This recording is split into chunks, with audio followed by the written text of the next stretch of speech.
The rhythmic thud of boots against the cracked pavement was the only sound louder than her own heartbeat. Imani clutched the worn leather satchel tighter, its weight a comfort in the oppressive August heat. Why were they following her? She hadn't done anything. Had she? Doubt gnawed at her, a familiar companion in Crestwood. Imani was a whirlwind of contradictions, much like the place she called home. Crestwood, Georgia, a town steeped in history, some celebrated, much buried. She loved its sprawling oak trees, draped in Spanish moss, their silent wisdom seeming to whisper stories of resilience. But the whispers also carried the sting of prejudice, the echoes of injustice that clung to the air like the humidity. She was a student of astrophysics, a dreamer who saw universes in every grain of sand, a girl who aced calculus but got lost trying to navigate the grocery store aisles. Imani carried galaxies in her mind, yet felt adrift in her own town. The boots grew closer. Two figures, their faces obscured by the harsh sunlight, gained on her with unnerving speed. Imani broke into a run, the satchel bouncing against her hip. Its contents were precious, the notes from her late grandmother, Mama Etta, filled with recipes, remedies, and most importantly, Etta's dreams for Imani's future. She darted down an alley, the smell of stale garbage filling her nostrils. This wasn't her usual route home. Fear twisted in her gut. Why her? Cornered, she spun around, ready to confront her pursuers. But they stopped a few feet away, their faces now visible. Two teenagers, their expressions a mix of bravado and awkwardness.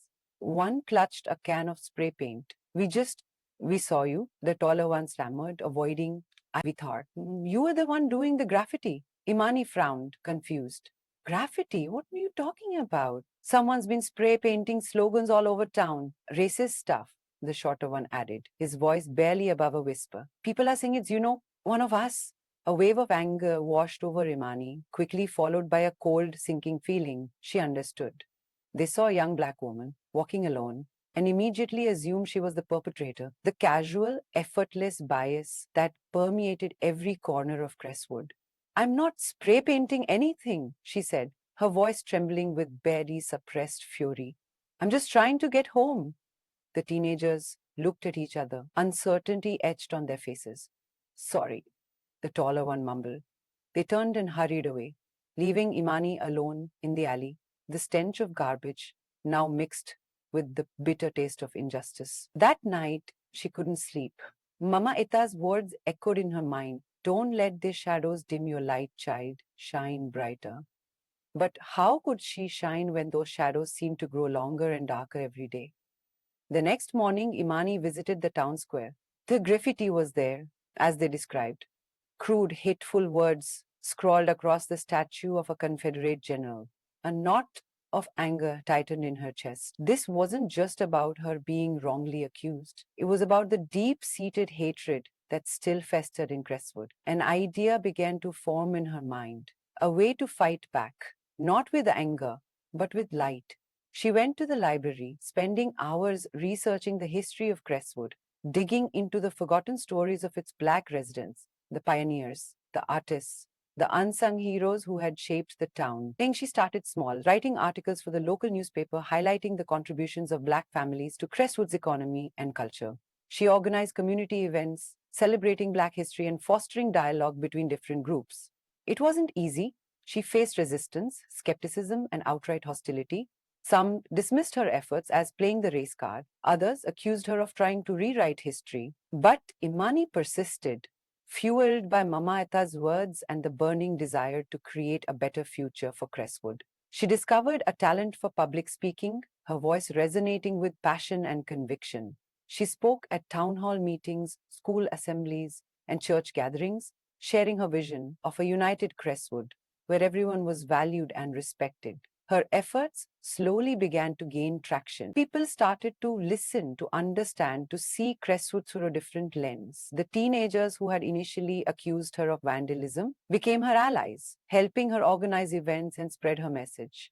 One day, Imani stood before the town council, proposing a new monument to honor the black pioneers of Crestwood. It was a bold idea, one that challenged the town's established narrative.